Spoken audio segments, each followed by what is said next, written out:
마태복음 13장. 그날 예수께서 집에서 나와 호숫가에 앉으셨습니다. 큰 무리가 주위로 모여들었기 때문에 예수께서는 배에 올라가 앉으셨고 사람들은 모두 호숫가에 서 있었습니다.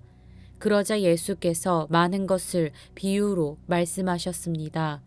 한 농부가 씨를 심으러 나갔다. 그가 씨를 뿌리는데 어떤 씨는 길가에 떨어져 새들이 와서 모두 쪼아 먹었다. 또 어떤 씨는 흙이 많지 않은 돌밭에 떨어져 흙이 얕아 싹이 곧 나왔으나 해가 뜨자 그 싹은 시들어 버리고 뿌리가 없어서 말라버렸다. 또 다른 씨는 가시덤불에 떨어졌는데 가시덤불이 자라 무성해져 싹이 나는 것을 막아버렸다. 그러나 어떤 씨는 좋은 땅에 떨어져 100배, 60배, 30배 열매 맺었다. 귀 있는 사람은 들으라. 제자들이 예수께 와서 물었습니다. 왜 사람들에게 비유로 말씀하십니까? 예수께서 대답하셨습니다. 너희에게는 하늘나라의 비밀을 아는 것이 허락됐으나 다른 사람들에게는 그렇지 않다.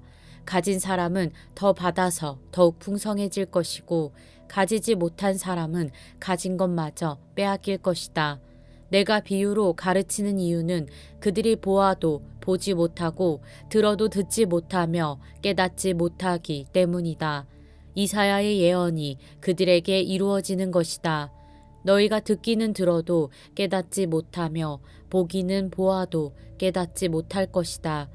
이 백성들의 마음이 굳어져서 귀는 듣지 못하고 눈은 감겨 있다. 이것은 그들로 하여금 눈으로 보지 못하게 하고 귀로 듣지 못하게 하고 마음으로 깨닫지 못하게 하고 돌아서지 못하게 해 내가 그들을 고쳐주지 않으려는 것이다. 그러나 너희 눈은 볼 수 있으니 복이 있고 너희 귀는 들을 수 있으니 복이 있다. 내가 진실로 너희에게 말한다. 많은 예언자들과 의인들이 너희가 보는 것을 보려 했지만 보지 못했고 너희가 듣는 것을 들으려 했지만 듣지 못했다. 이제 씨 뿌리는 사람의 비유를 들어보라. 하늘나라에 대한 말씀을 들어도 깨닫지 못하면 악한 자가 와서 그 마음속에 뿌려진 것을 빼앗아 간다. 이것이 바로 길가에 뿌린 씨와 같은 사람이다. 돌밭에 떨어진 씨는 말씀을 듣자마자 기쁨으로 받아들이지만 뿌리가 없기 때문에 오래가지 못한다. 말씀 때문에 고난이나 핍박이 오면 곧 걸려 넘어진다. 또 가시덤불 가운데 떨어진 씨는 말씀은 들었지만 이 세상의 걱정과 돈의 유혹이 말씀을 막아 열매 맺지 못하는 사람이다. 그러나 좋은 땅에 떨어진 씨는 말씀을 듣고 깨닫는 사람이다. 이 사람은 열매를 맺어 100배, 60배, 30배 결실을 낸다. 예수께서는 또 다른 비유를 들어 말씀하셨습니다. 하늘나라는 어떤 사람이 자기 밭에 좋은 씨를 뿌린 것에 비유할 수 있다. 그런데 사람들이 모두 자고 있는 동안 원수가 와서 밀 가운데 가라지를 뿌리고 도망갔다. 밀이 줄기가 나서 열매를 맺을 때에 가라지도 보였다. 종들이 주인에게 와서 말했다. 주인님께서는 밭에 좋은 씨를 뿌리지 않으셨습니까? 그런데 도대체 저 가라지가 어디에서 생겨났습니까? 그러자 주인이 대답했다. 원수가 한 짓이다. 종들이 물었다. 저희가 가서 가라지를 뽑아버릴까요? 주인이 대답했다. 아니다. 가라지를 뽑다가 밀까지 뽑을 수 있으니 추수할 때까지 둘 다 함께 자라도록 내버려 두어라. 추수 때에 내가 일꾼들에게 먼저 가라지를 모아 단으로 묶어 불태워버리고 밀은 모아 내 곳간에 거두어 드리라고 하겠다. 예수께서 또 다른 비유를 들어 말씀하셨습니다. 하늘나라는 사람이 자기 밭에 가져다가 심어놓은 겨자씨와 같다. 겨자씨는 모든 씨앗들 가운데 가장 작은 씨앗이지만 자라면 모든 풀보다 더 커져서 나무가 된다. 그래서 공중에 나는 새들이 와서 그 가지에 깃들게 된다. 예수께서 또 다른 비유를 들어 말씀하셨습니다. 하늘나라는 여인이 가져다가 밀가루 3, 4톤에 섞어 온통 부풀게 하는 누룩과 같다. 예수께서는 사람들에게 이 모든 것을 비유로 말씀하셨습니다. 비유가 아니면 아무 말씀도 하지 않으셨습니다. 이는 예언자를 통해 하신 말씀을 이루시려는 것이었습니다. 내가 입을 열어 비유로 말할 것이다.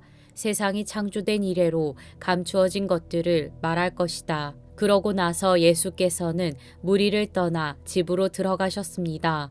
제자들이 예수께 와서 말했습니다. 밭에 난 가라지 비유를 설명해 주십시오. 예수께서 대답하셨습니다. 좋은 씨를 뿌린 사람은 인자다. 밭은 세상이고 좋은 씨는 하늘나라의 자녀들을 뜻한다. 가라지는 악한 자의 아들들이고 가라지를 뿌린 원수는 마귀다. 추수 때는 세상의 끝이며 추수하는 일꾼은 천사들이다. 가라지가 뽑혀 불태워지듯이 세상의 끝에도 그렇게 될 것이다. 인자가 자기 천사들을 보내면 천사들은 죄를 짓게 하는 모든 것들과 악을 행하는 모든 사람들을 그 나라에서 가려내 활활 타오르는 불아궁이에 던져 넣을 것이다. 거기서 그들은 슬피 울며 이를 갈 것이다. 그때 의인들은 자기 아버지의 나라에서 해같이 빛날 것이다. 귀 있는 사람은 들으라. 하늘나라는 밭에 숨겨진 보물과 같다. 어떤 사람이 그것을 발견하고는 감추어 두고 기뻐하며 돌아가 모든 재산을 팔아서 그 밭을 산다. 또 하늘나라는 좋은 진주를 찾아다니는 상인과 같다. 그는 값진 진주를 발견하고 돌아가 모든 재산을 팔아서 그것을 산다. 또한 하늘나라는 바다에 던져 온갖 물고기를 잡는 그물과 같다. 그물이 가득 차면 어부들은 그물을 물가로 끌어내고는 앉아서 좋은 고기는 바구니에 담고 나쁜 고기는 버린다. 세상의 끝도 그렇게 될 것이다. 천사들이 와서 의인 중에서 악인을 가려내 활활 타오르는 불아궁이에 던져 넣을 것이다. 거기서 그들은 슬피 울며 이를 갈 것이다. 예수께서 물으셨습니다. 너희가 이 모든 것을 깨달았느냐? 제자들이 예 하고 대답했습니다. 예수께서 그들에게 말씀하셨습니다. 그러므로 하늘나라의 제자가 된 모든 율법학자는 새 것과 오래된 것을 자기 창고에서 꺼내주는 집주인과 같다. 예수께서 이런 비유들을 끝마친 후에 그곳을 떠나셔서 고향으로 돌아가 유대 사람의 회당에서 사람들을 가르치기 시작하셨습니다. 사람들이 놀라 물었습니다. 이 사람이 어디서 이런 지혜와 기적을 행하는 능력을 얻었는가? 이 사람은 한낱 목수의 아들이 아닌가? 어머니는 마리아이고 동생들은 야고보와 요셉과 시몬과 유다가 아닌가? 그 누이들도 모두 우리와 함께 있지 않는가? 그런데 이 사람은 도대체 이 모든 것들을 어디서 얻었는가? 그러면서 사람들은 예수를 배척했습니다. 그러자 예수께서 그들에게 말씀하셨습니다. 예언자는 자기 고향과 자기 집에서는 배척당하는 법이다. 예수께서는 그곳에서 기적을 많이 베풀지 않으셨습니다. 사람들이 믿지 않았기 때문입니다. 마태복음 14장. 그때의 분봉왕 헤롯이 예수의 소문을 듣고 신하들에게 말했습니다. 이 사람은 세례자 요한이다. 그가 죽은 사람들 가운데서 살아났으므로 이런 기적을 일으키는 능력이 그에게 나타나는 것이다. 전에 헤롯은 요한을 체포하고 결박해 감옥에 가둔 일이 있었습니다. 동생 빌립의 아내였던 헤로디아 때문이었습니다.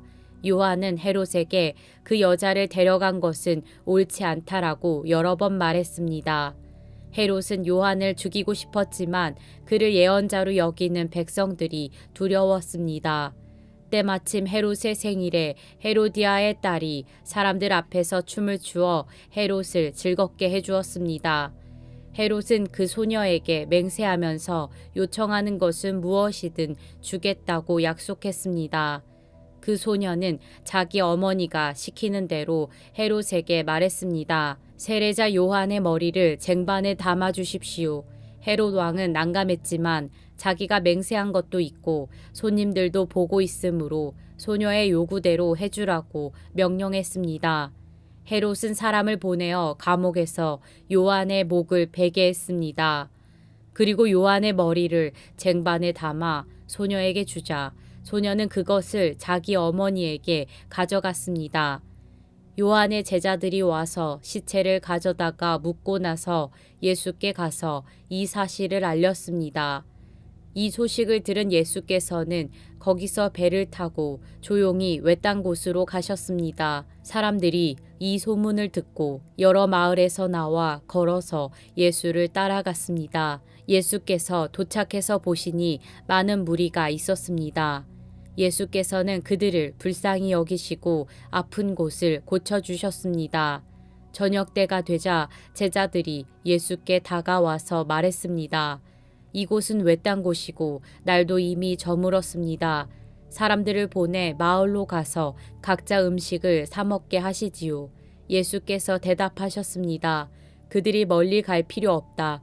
너희가 그들에게 먹을 것을 주라. 제자들이 대답했습니다. 우리가 가진 것이라고는 여기 빵 5개와 물고기 2마리 뿐입니다.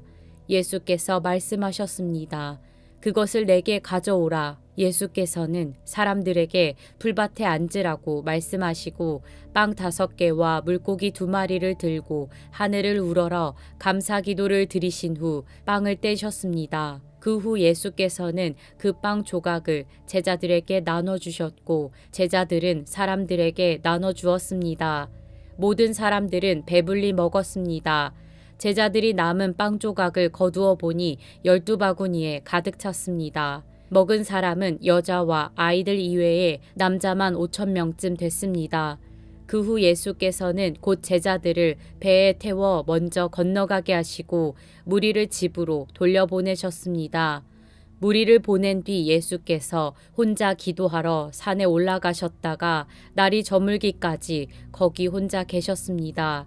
제자들이 탄 배는 이미 육지에서 꽤 멀리 떨어져 있었는데 거친 바람으로 파도에 시달리고 있었습니다. 이른 새벽에 예수께서 물 위를 걸어 그들에게 다가가셨습니다.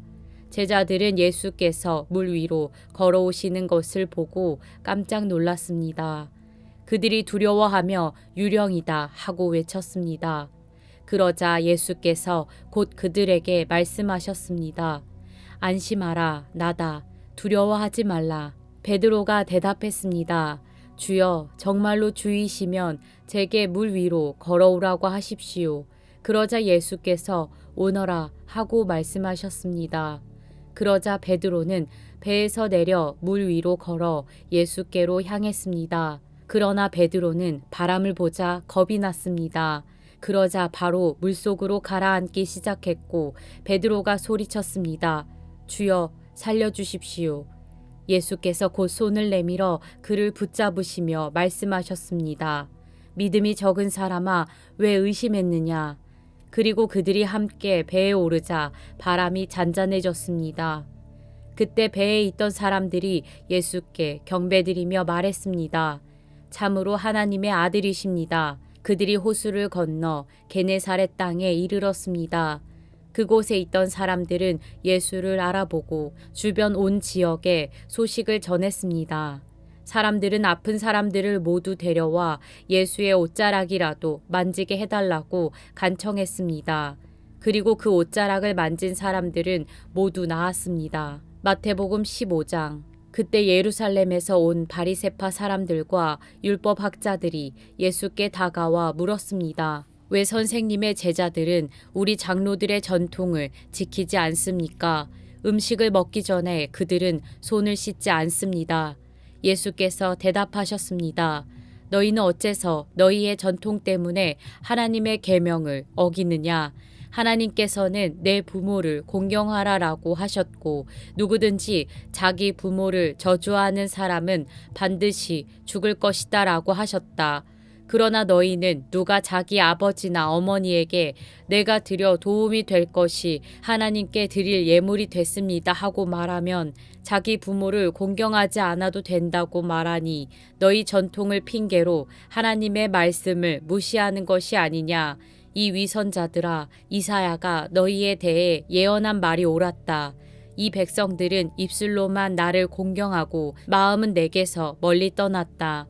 사람의 계명을 교훈으로 가르치고 나를 헛되이 예배한다.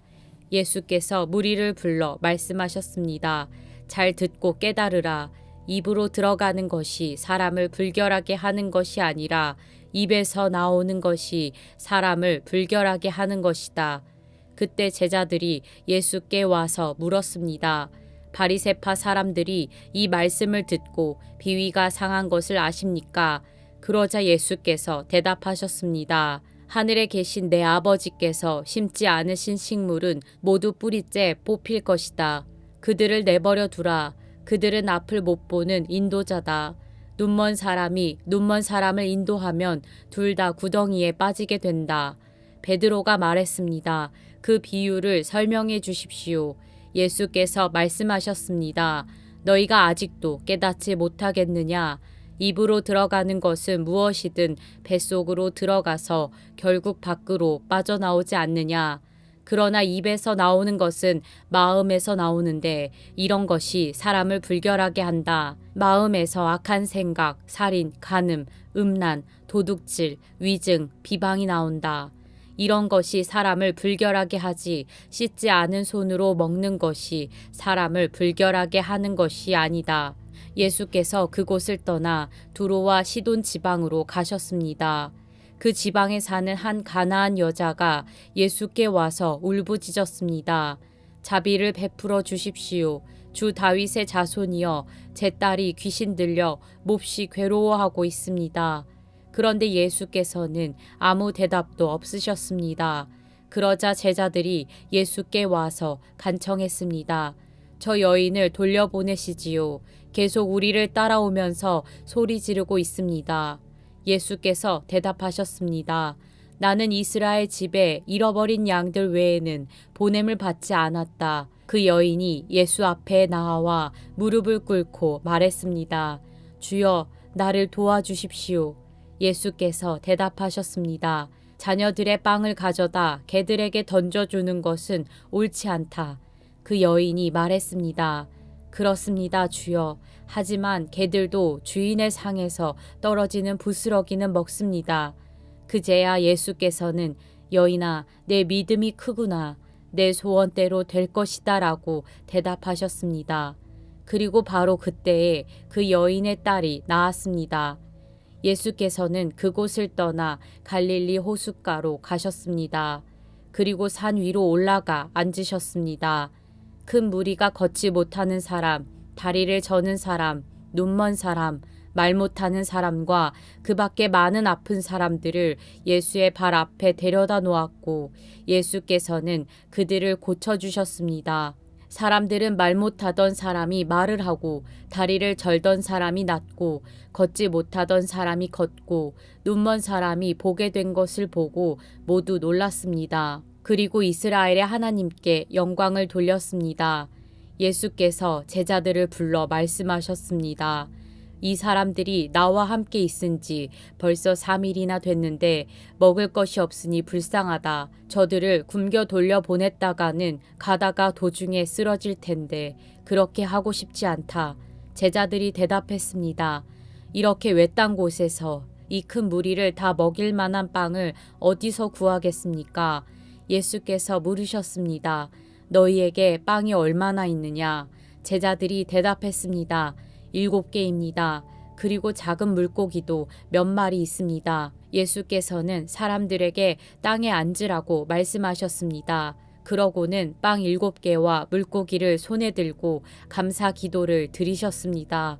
그리고 그것을 떼어 제자들에게 주셨고 제자들은 사람들에게 나누어 주었습니다. 사람들은 모두 배불리 먹었으며 제자들이 남은 빵 조각을 거두어 보니 7광주리에 가득 찼습니다. 먹은 사람은 여자들과 아이들 이외에 4,000명이 됐습니다. 예수께서는 사람들을 돌려보내신 후 배를 타고 마가단 지방으로 가셨습니다.